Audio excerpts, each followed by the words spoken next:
부모들은 자녀들에게 바라는 게 있습니다. 이런 자녀가 됐으면 참 좋겠다는 바람들을 다 갖고 있어요. 근데 모든 부모가 자녀들에게 가장 간절히 바라는 소원은 하나입니다. 모든 부모가 다 똑같을 거예요. 자녀에게 바라는 가장 큰 소원이 뭐예요? 다른 거 아니잖아요. 뭐 공부 잘하고 돈 많이 벌고 출세하고 이런 거 아니잖아요. 뭘 바래요? 행복하게 살면 되는 거야. 할렐루야. 그렇잖아요. 자녀가 행복하게 잘 사는 모습만 보면 얼마나 뿌듯하고 참 기쁜지 몰라요.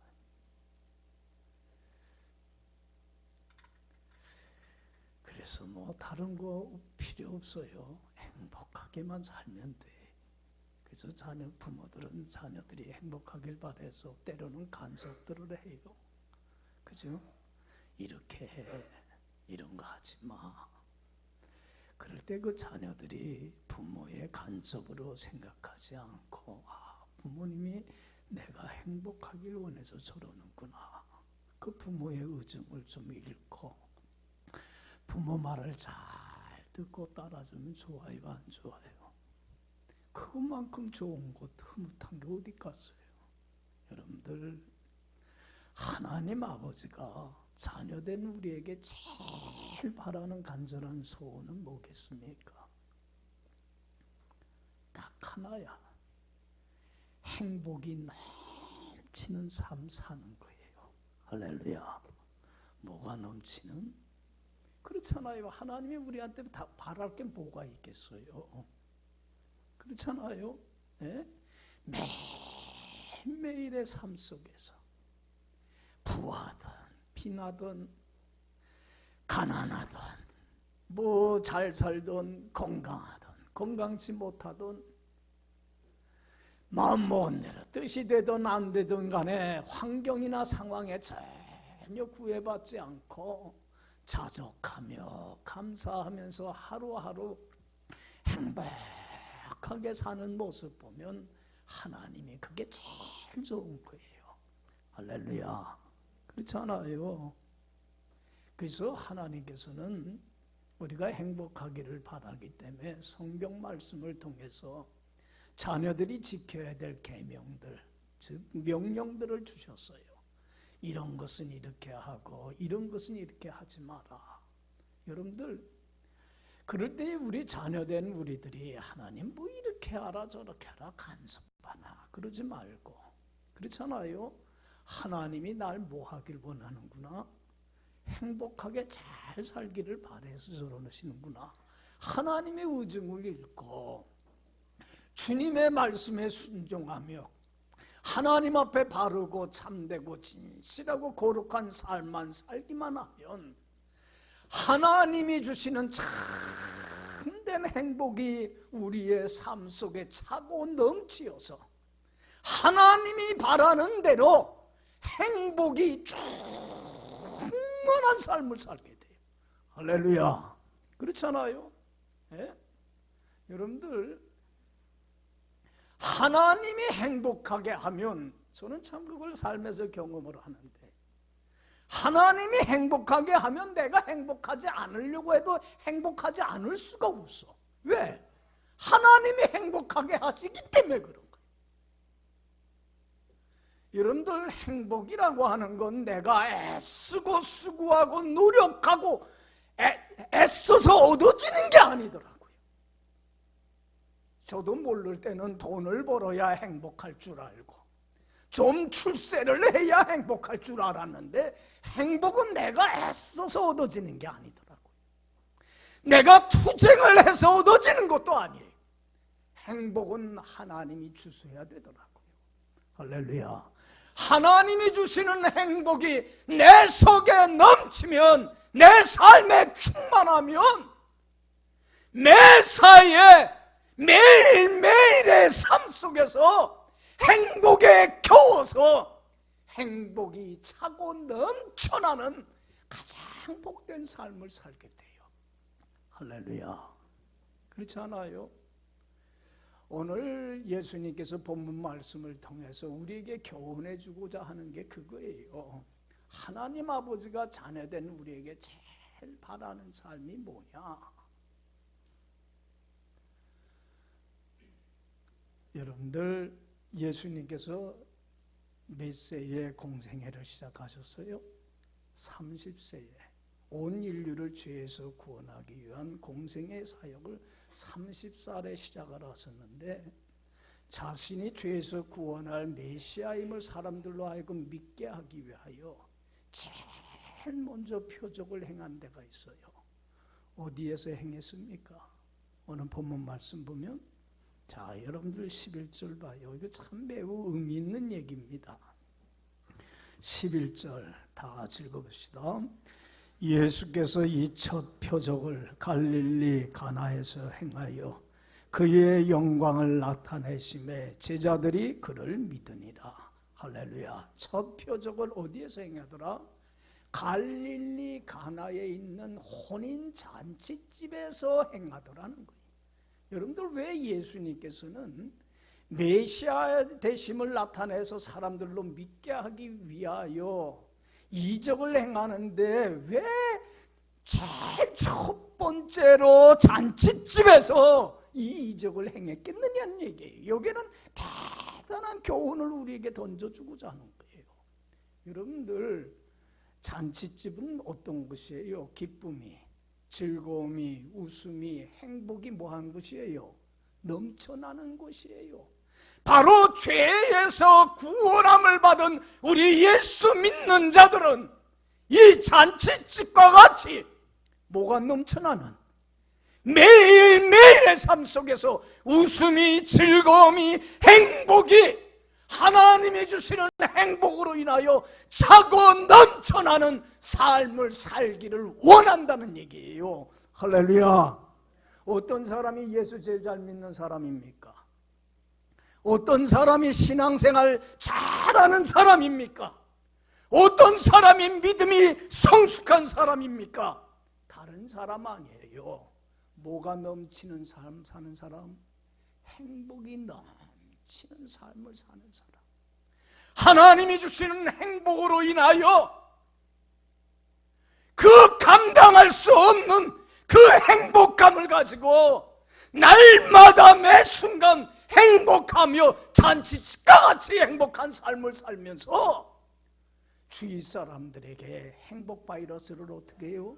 퍼뜨려요. 그래서 주위 사람들을 어떻게 만들어가요? 행복한 사람으로 만들어가면서 행복 제조 공장을 운영하는 사람이 여러분들 신앙생활 제일 잘하는 사람이고 예수 잘 믿는 사람이에요. 할렐루야. 하나님이 우리에게 바라는 건 다른 거 없지 않아요. 이거 하나예요. 여러분, 우리 예수 믿는 사람들은 행복이 넘치는 삶을 살아야 되는데 언제까지 행복이 넘치는 삶을 살아야 돼요? 천국 가는 날까지. 하나님이 주시는 그 행복을 인하여서 참 행복에 겨워서 살아야 되는데 살다 보면 때로는 뭔가 부족하고 모자라는 것으로 인해서 그 행복감을 잃어버릴 큰 위기들을 누구나 다 당하게 됩니다.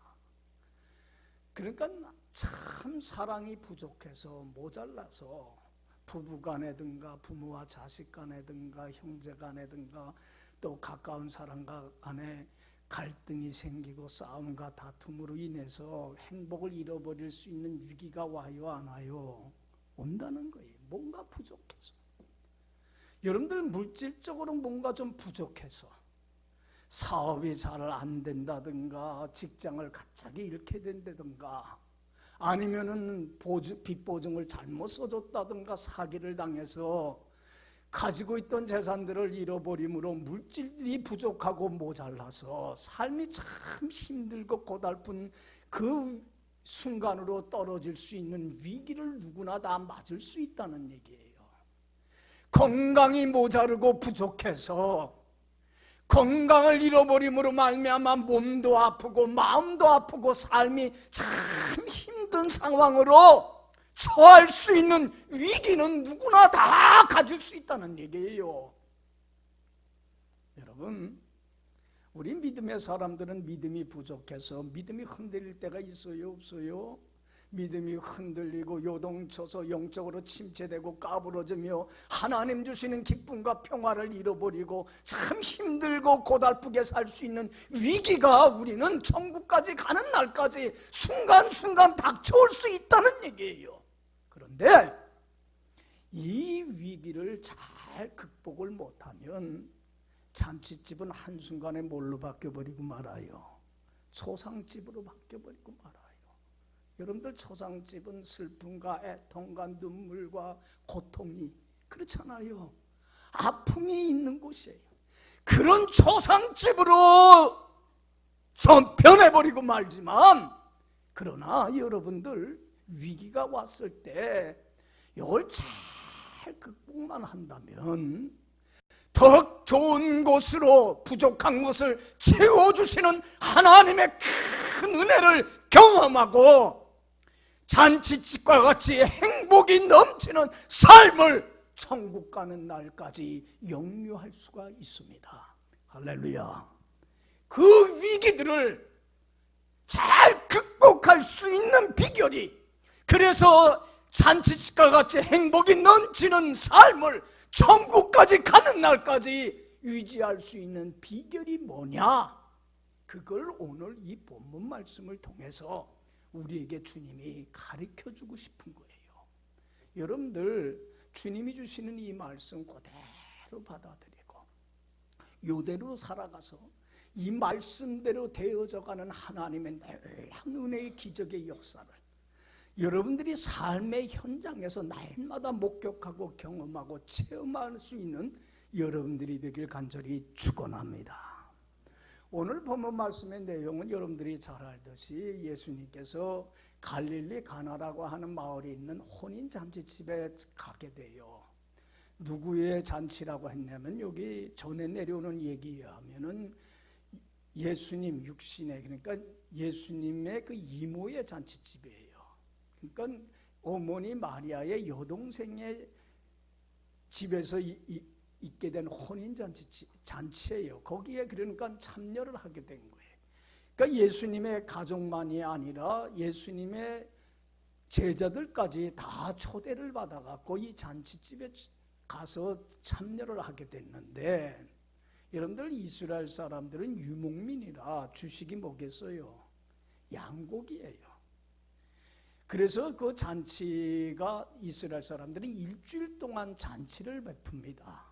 손님들을, 친지들, 동네 사람들 오면 음식을 대접을 하는데, 양고기하고 음료수로 뭐를 대접하냐면 포도주를 대접하게 됩니다. 근데 생각보다 손님이 많이 와서 그런지 뭐가 부족해져 말았어요? 포도주가 모자르게 돼요. 부족해져 버리고 말았어요.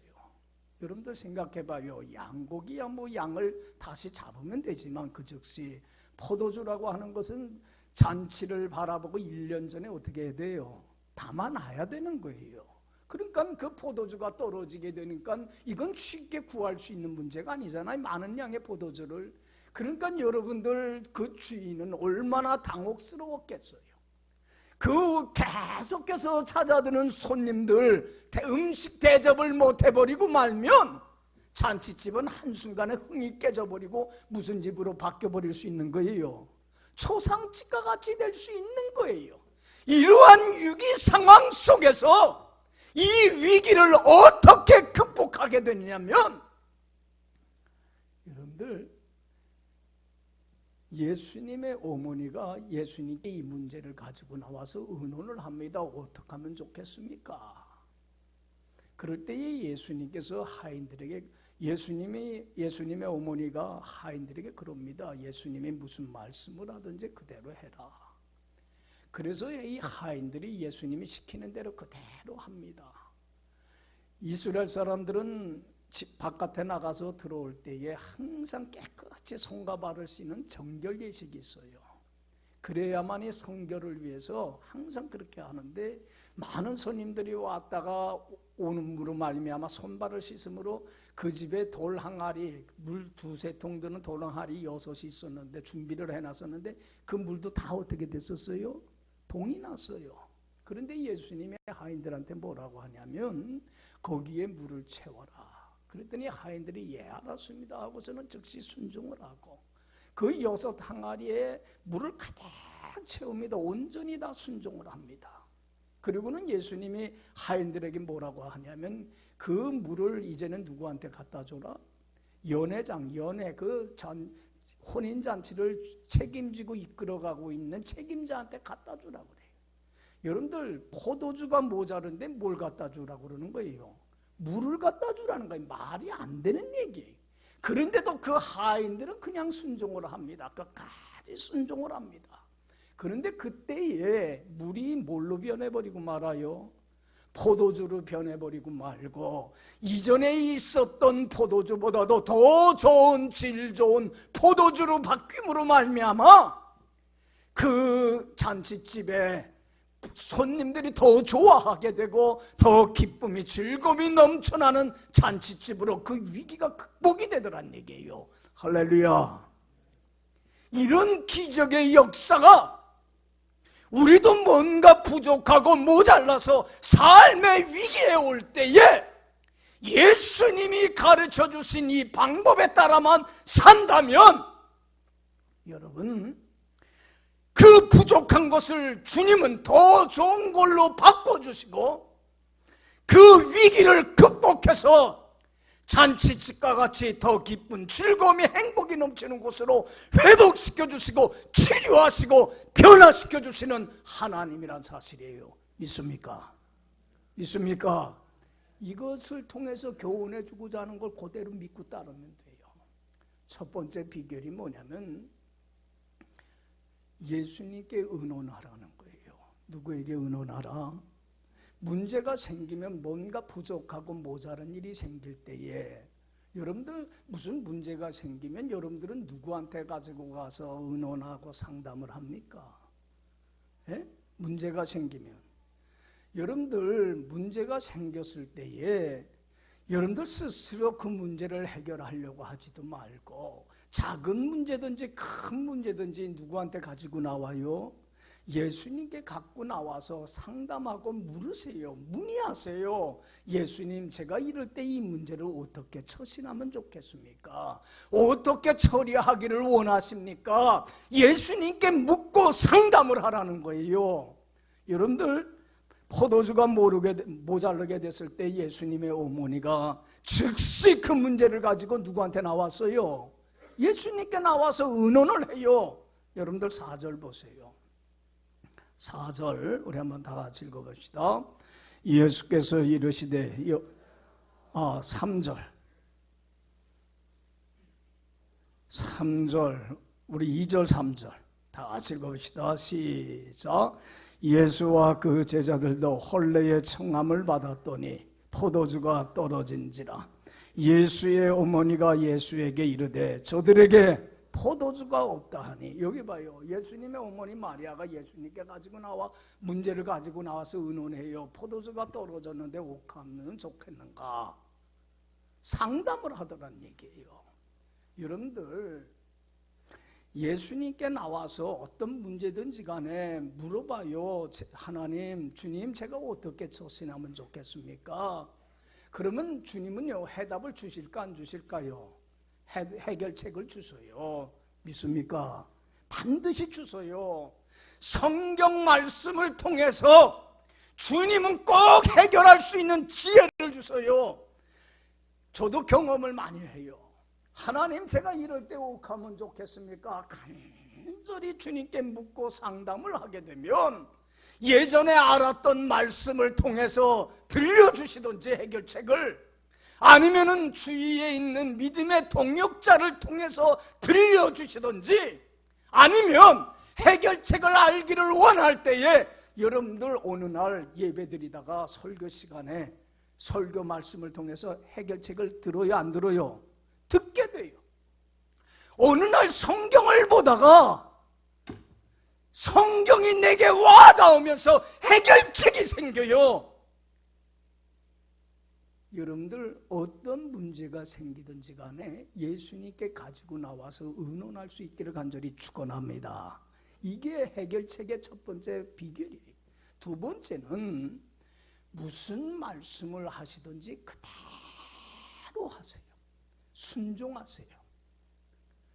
여러분들 주님의 약속한 말씀은 여러분들 하나도 헛되질 않아요. 그렇기 때문에 주님의 약속한 말씀 그대로 믿고 뭐만 하면 돼요?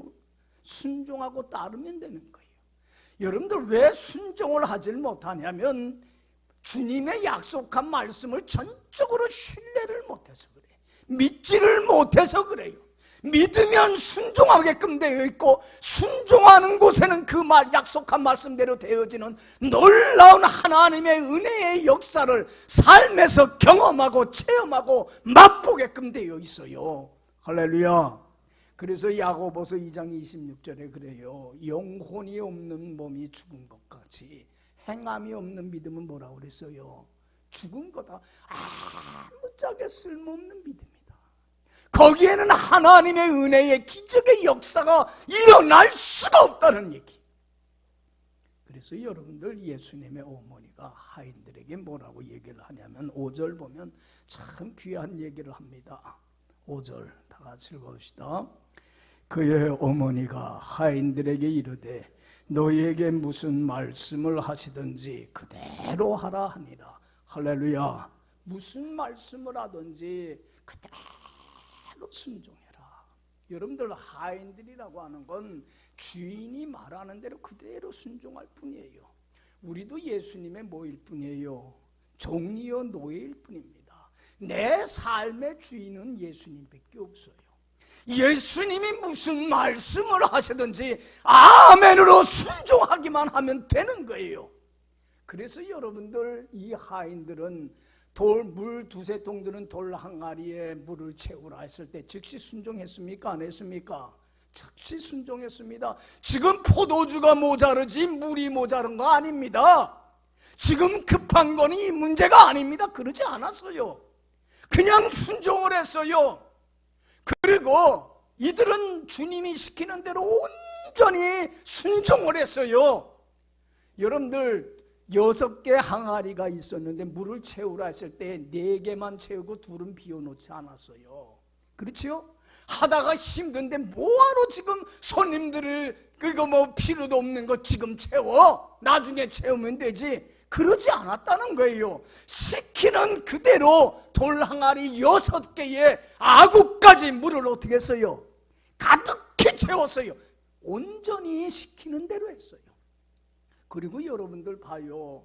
그 물을 떠다가 누구한테 갖다 주라고 그랬어요? 연회장에게 갖다 주라고 그랬어요. 지금 필요한 건 포도주입니다. 연회장에게 뭐하러 물을 떠다 줍니까? 이렇게 말하지 않았어요. 시키는 대로 끝까지 순종을 했어요. 그럴 때에 여러분들 물이 포도주로 변하여서 더 질 좋은 곳으로 변하는 은혜의 기적의 역사가 일어나더란 얘기. 할렐루야. 할렐루야. 여러분들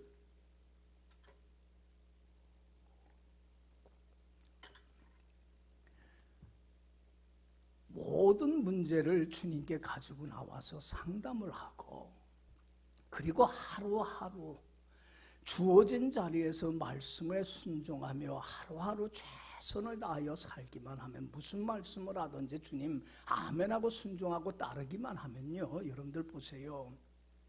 하나님의 때에 하나님의 방법으로 내 때가 아니라 내가 원하는 때가 아니에요. 사람들은 내가 원하는 때에 오늘 본문 말씀처럼 즉시 뭔가 기적이 일어나고 변화되기를 원해요. 하나님이 정말 원하면 오늘 본문 말씀처럼 즉시 역사하기도 하세요. 그렇지만 여러분들 하나님은 어느 때에 역사하시는 하나님이에요? 하나님의 때에 하나님의 방법으로 역사하시는 하나님이에요. 조급하거나 서두르지 말고 하나님 앞에 무슨 말씀을 하든지 순종하며 하루하루 최선을 다하여 살아가기만 하면 여러분 하나님의 때에 하나님의 방법으로 하나님께서 내 삶에 개입을 해서 놀라운 역사를 하는데, 부족하고 모자랐던 그것들이, 내 삶의 위기를 가져왔던 그것들이 어느 날 주님의 은혜로 뭘로 바뀌어요? 더 좋은 걸로 바뀌면서 더 큰 하나님의 은혜와 축복으로 인해서 행복이 차고 넘쳐나는 전치집과 같은 삶을 유지하게 되더란 얘기예요. 할렐루야. 여러분들 보세요. 농부들이 봄철에 씨앗을 뿌려요. 그러면 씨앗을 뿌리면 그 즉시 거기서 뿌린 씨앗에서 싹이 나고 자라나고 꽃이 피고 열매를 거둘 수 있습니까? 사람들은 뭘 원해요? 씨앗을 뿌리자마자 거기서 싹이 나고 꽃이 피고 빨리 그냥 후다닥 다 됐으면 좋겠어. 여러분들 그런 거 아니에요. 여러분들 보세요. 농부가 씨를 뿌리고 나면 땅속에서 일어나는 일들이 눈에 보여져야 안 보여져요?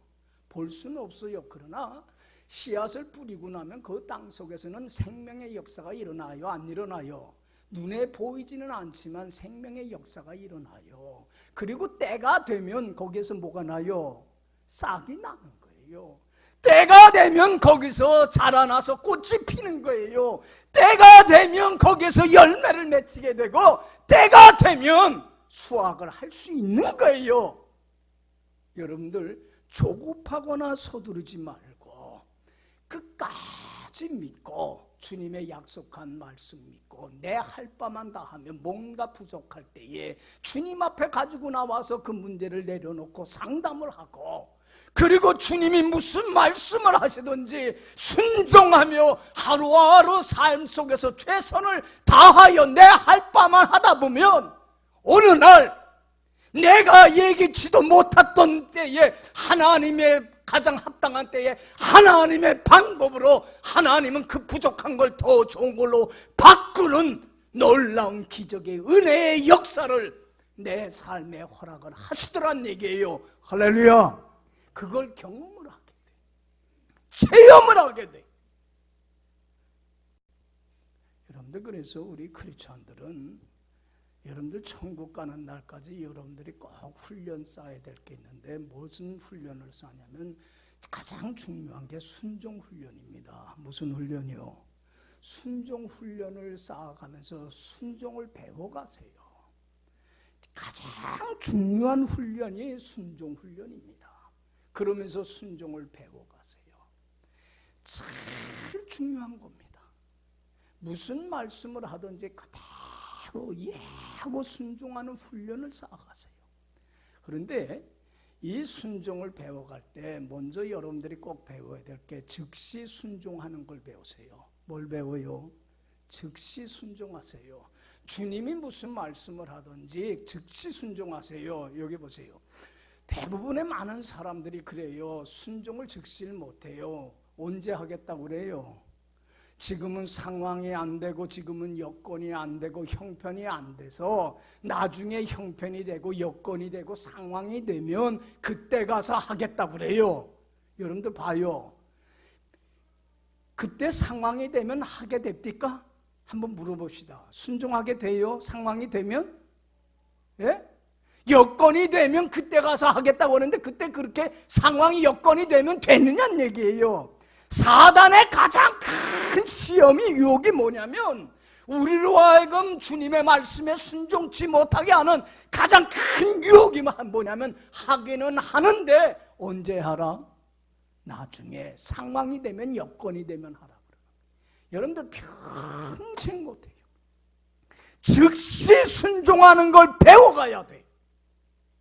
여러분들, 한 번은 예수님께서 길을 가다가 한 젊은이한테 제자로 불러요. 넌 날 따르라. 여러분들, 예수님의 제자로 부름받았다는 게 얼마나 큰 영광입니까? 그때의 그 청년이 네 알았습니다 하고 즉시 순종하고 따랐더라면 그 청년의 운명이 바뀌었을까 안 바뀌었을까? 운명이 바뀌고 엄청난 주님의 은혜 속에 살아가는 인생이 됐을 겁니다. 그런데 그 청년이 뭐라고 그랬어요? 예수님한테. 예수님, 제가 따르긴 따를 겁니다. 그런데 지금 아버지를 모시고 있습니다. 아버지한테 효를 다 하고 나중에 아버지 돌아가시고 나면 장사 지낸 후에 여건이 되고 상황이 되면 그때 가서 어떻게 하겠다고 그랬어요? 따르겠습니다 그랬어요. 예수님이 야, 너 참 기특하다, 너 효자다, 아버지 잘 모시고 그 다음에 돌아가시고 나면 그 다음에 와서 나 따라 그랬어요? 그랬어요? 안 그랬어요. 부모 모시는 것도 중요하지만 뭐가 더 우선이에요? 주님의 말씀을 순종하고 따르는 게 우선이라는 거예요. 너는 즉시 나를 따르라고 그랬어요. 따랐어요? 못 따랐어요? 그 젊은이가 못 따랐어요. 평생 내일이 돼버리고 말아요. 여러분들, 우리는 순종을 배워가는 사람들이에요. 근데 뭐 먼저 배워요? 즉시 순종하는 걸 배우세요. 할렐루야. 두 번째로는 여러분들이 꼭 배워야 될 게 온전한 순종을 배우세요. 주님이 무슨 말씀을 하든지 말씀한 대로 순종을 하세요. 하인들이 예수님이 돌항아리 6에 물을 채우라 했을 때에 즉시만 순종한 게 아니라 어떻게 했어요? 시키는 대로 온전히 순종했어요. 4개만 채우고 5개만 채우고 간둔 게 아니라 6개 빈 항아리에 온전히 시키는 대로 순종한 것처럼 여러분들 온전히 순종할 줄 알아야 돼요. 내 마음대로 멋대로 해서는 안 돼요. 여러분들이 잘 알 거예요. 다윗 왕이 이스라엘의 왕의 자리로 올라가 갖고는 제일 먼저 한 일이 뭐냐면 하나님의 법궤를 제사장 아비나다 집에 머물러 있는 법궤를 어디로 옮기고 싶었어요? 예루살렘으로 옮기고 싶었어요. 그래서 사람들을 보내서 그 제사장을 예루살렘으로 가져오게 했어요. 그런데 여러분들 구약 성경을 보면 여러분들 하나님의 법궤는 네모나 사각형 아니에요? 그거는 어떻게 운반하게끔 되어 있어요? 하나님이 뭐 어떻게 운반하라고 그랬어요? 법궤는 그 하나님의 임재의 상징의 장소예요. 그 네 정사각형 모서리에는 고리가 4개가 있어요. 그래갖고는 거기다가 긴 막대기를 어떻게 해요? 껴요. 그리고는 4사람이 그 막대기를 어깨에 메고서 운반하게끔 돼 있어요. 이건 누가 명한 거예요? 하나님이 그렇게 하라고 했어요. 그런데 여러분들 보세요. 집에 가서 사무엘상 읽어보세요. 아비나답의 그 아들 우사가 그걸 책임을 맡아서 운반하게 되는데 예루살렘까지는 멀어요. 그걸 사람이 메고 가려니까 힘들고 시간도 오래 걸릴 것 같아요. 그래서 머리를 써서 편안하고 쉽게 운반하려고 어디다가 운반했어요? 하나님이 시키는 대로가 아니라 자기 멋대로 자기 마음대로 편리하게 어디다가 운반했어요? 소가 끄는 수레에다가 법궤를 올려놓고서 야, 머리 좋지 않냐? 내가 기발하지 않냐? 그렇게 옮겼어요. 여러분들 어떻게 됐습니까? 옮기다가 소가 뛰놀므로 말미암아 그 법궤 떨어지는 거 잡다가 거기서 우사는 어떻게 버리고 말아요? 죽고 말아요. 여러분, 신앙생활이라고 하는 건 내 멋대로 내 마음대로 하는 게 아니라 하나님이 명한 대로 하나님이 말씀한 대로 그대로 뭐 하는 거예요? 순종하세요. 이 온전한 순종을 배울 수 있기를 간절히 축원합니다. 세 번째로 여러분들이 꼭 배워야 될 것은 끝까지 순종하는 걸 배워야 돼요. 뭐 하는 걸 배워요? 여러분들 보세요. 주님의 약속하신 말씀을 믿고 순종하는데 조급하거나 서두르지 마세요. 참 많은 사람들이 조급증에 시달려요. 그래서 주님의 약속한 말씀을 끝까지 믿지를 못해요. 끝까지 믿어야 돼요. 하나님의 때에 하나님의 방법으로 하나님이 역사할 걸 믿고 끝까지 순종을 해야 되는데 끝까지 믿질 못하고 조급하고 서두르다가 큰 불순종의 죄를 범하게 돼요. 그 대표적인 사람이 누구냐면 믿음의 조상 누구예요? 아브라함입니다. 여러분들, 아브라함이 75세 때 하나님의 아브라함을 부르면서 말씀을 해요. 약속을 해요. 너 지금 자식이 없지만 자식을 주어 큰 민족을 이루고 내 이름을 창대케 하고 복의 근원이 되게 해주며 약속을 하면서 네가 75세 때까지 살았던 이 고향, 본토, 친척, 아비집 삶의 터전이 있는 곳을 버리고 내가 지시하는 저 낯선 곳으로 이주하라 그래요. 여러분들 고향을 버리고 삶의 기반이 있는 그곳을 버리고 낯선 곳으로 이주한다는 건 쉽지 않아요. 그런데 아브라함은 믿음으로 자기 전 삶을 하나님께 맡겼어요, 안 맡겼어요? 맡겼어요. 그리고 그 약속한 말씀 믿고 순종을 했어요. 약속대로 될 줄로 믿고. 그럴 때에 여러분들 봐요. 아브라함이 그 약속한 말씀 믿고 가나안 땅으로 옮겼을 때에 즉시 하나님께서는 아들을 주시고 그리고 이름을 창대케 하고 복의 근원이 되게 하는 기적을 일으켰어요. 그 역사를 약속대로 이루었어요? 안 이루었어요. 하나님의 때에 하나님의 방법으로 하나님은 반드시 주시는데 아브라함이 아무리 기다려도 자식이 안 생기니까 86세, 그러니까 10년을 기다렸어요. 조급해요. 나이가 더 들면 자식을 못 얻을 것 같아요. 불가능할 것 같아요. 그래서 여러분들 끝까지 믿지를 못해서 불순종해서 누구를 얻게 돼요? 하갈을, 그 자기 집에 있는 여종 하갈을 아내로 맞이해갖고는 거기서 자식을 얻게 되는 불순종의 아들을 얻게 돼요. 여러분들 보세요. 끝까지 믿고 순종하지 못함으로 말미암아 하나님께서 불순종한 아브라함에게 사랑의 징계를 채찍을 내리치는데 제일 무서운 형벌이 뭡니까? 믿는 자에게 불순종하는 자에게 내리는 형벌이. 아모스 선지자가 얘기를 해요. 물이 없어 가람이 아니고 양식이 없어서 주림이 아니라 하나님의 말씀을 듣지 못하는 기근에 임할 거다. 하나님의 말씀이 임하지를 않아요. 하나님과 관계가 단절이 돼요. 여러분들 영적으로 침체되고 영적으로 병들면 제일 먼저 나타나는 현상이 뭐냐면 아무리 말씀을 봐도 아무리 설교를 들어도 공부를 해도 말씀이 다가오질 않아. 그런 거 경험하죠? 말씀이 임하지를 않아요. 이건 내가 지금 영적으로 많이 침체됐다고 하는 증거예요. 그때 회복을 해야 돼요. 여러분들 몇 년 동안 하나님의 말씀이 임하지 않게 되냐면 아브라함에게 86세 때 이스마엘을 낳는데 99세니까 몇 년이에요? 거의 13년, 14년 이렇게 긴 세월 동안 영적인 암흑기를 맞이합니다. 그리고 나서 하나님이 아브라함에게 나타나서 하신 말씀이 뭐냐면 아브라함아, 나는 무슨 하나님이야? 전능한 능치 못할 일이 없는 하나님이야. 너는 내 앞에서 행하여 완전했으면 좋겠다. 왜 끝까지 믿지를 못하니? 내 때에 내 방법으로 역사할 거란 걸 왜 못 믿니? 그리고 저는 여러분들 100세에 누굴 주셨습니까? 약속한 대로 하나님의 때가 찼을 때에 아들 이삭을 선물로 주세요. 여러분들 보세요. 아브라함은 거기서 철저히 그 징계를 통해서 배우고 깨닫습니다. 하나님의 말씀에 즉시 순종하는 것도 중요하고 또 말씀한 대로 온전히 순종하는 것도 중요한데 뭐가 또 중요하다? 약속한 말씀 끝까지 믿고 순종하는 거.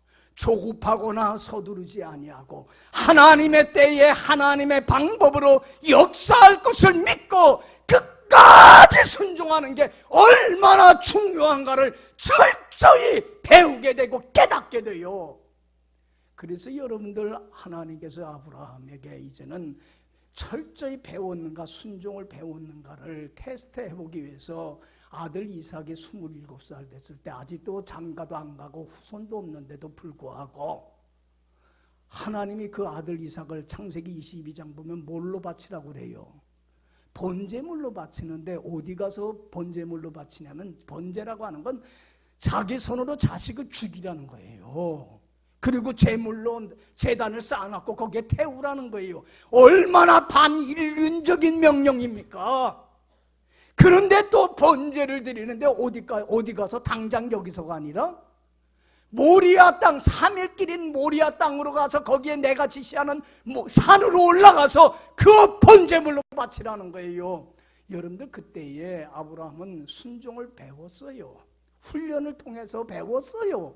그래서 즉시 순종했습니까? 안 했습니까? 하나님 왜 약속이 틀리지 않습니까? 왜 이런 명령을 합니까? 안 그래요? 즉시 순종을 합니다. 그리고는 어디로 가요?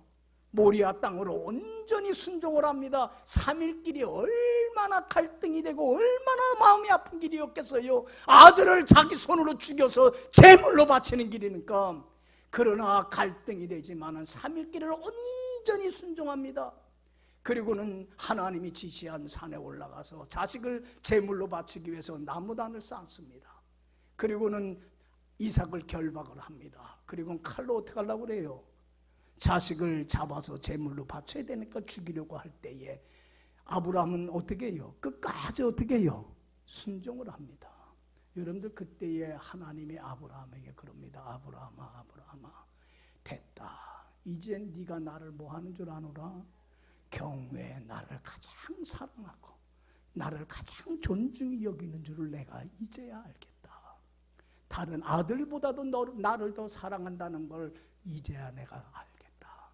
그러면서 여러분들 아브라함에게 여러분들 준비된 양을 제물로 대신 바치게 하고 하나님께서 아브라함에게 큰 축복의 약속을 새롭게 확인을 해 주십니다. 그래서 여러분들 보세요. 이삭을 통해서 큰 민족이 이루어졌어? 안 이루어졌어요? 이루어졌잖아요. 이삭에게서 야곱이 나오고 12아들이 나와서 이스라엘 민족이 형성되고 우리도 영적으로는 어느 백성이에요? 하나님의 택한 백성이 되지 않았어요. 아브라함의 후손 아니에요. 여러분들 하나님은 때에 하나님의 방법으로 순종하는 자에게 이런 큰 기적의 역사를 일으키셨어요. 그리고 아브라함은 복의 근원이 되어서 하나님이 주시는 참 행복이 차고 넘치는 축복된 삶을 살았을 뿐만 아니라 자신으로 인하여 정말로 이스라엘 백성들이 그 후손이 이스라엘 백성들이 그리고 우리도 엄청난 하나님의 축복을 행복을 받게 하는 복의 근원으로서의 사명을 다 감당했다는 거예요. 할렐루야, 할렐루야. 오늘 이 말씀을 통해서 예수님이 우리에게 주시고자 하는 말씀이 이거예요. 하나님 아버지가 자녀된 우리에게 제일 바라는 건 뭐가 넘치는 삶 사는 거예요? 하나님이 주시는 행복으로 인해서 행복이 넘쳐나는 삶을 사는 거예요. 이것이 천국까지 이루어지기를 원해요. 그런데 살다 보면 뭔가 부족하고 모자라서 여러분들 이런 행복한 삶을 이루어버릴 수 있는 위기에 닥쳐옵니다. 그런데 이때에 잘못 대처를 해버리고 말면 잔치집은 뭘로 변해버리고 말아요? 초상집으로 바뀌어버리고 말아요. 그래서 슬픔과 애통과 눈물과 고통과 아픔과 환난과 공고함 속에서 살아갈 수밖에 없어요. 그러나 이럴 때에 정말로 오늘 예수님이 말씀하신 대로 문제가 생기면 누구한테 먼저 가지고 나와서 의논해요? 예수님께 가지고 나와서 묻고 상담을 하고 그리고 주님이 무슨 말씀을 하시든지 아멘으로 순종하고 따르되 즉시 순종하고 온전히 순종하고 끝까지 순종하면 하나님의 때에 하나님의 방법으로 하나님이 역사하셔서 그 부족한 것을 더 좋은 걸로 바꿔주실 뿐만 아니라 우리의 삶에서 잔치집과 같이 행복이 축복이 기쁨이 즐거움이 넘쳐나는 가장 복된 삶을 살게 하는 은혜의 역사가 꼭 있게 될 줄로 믿습니다. 기도합시다.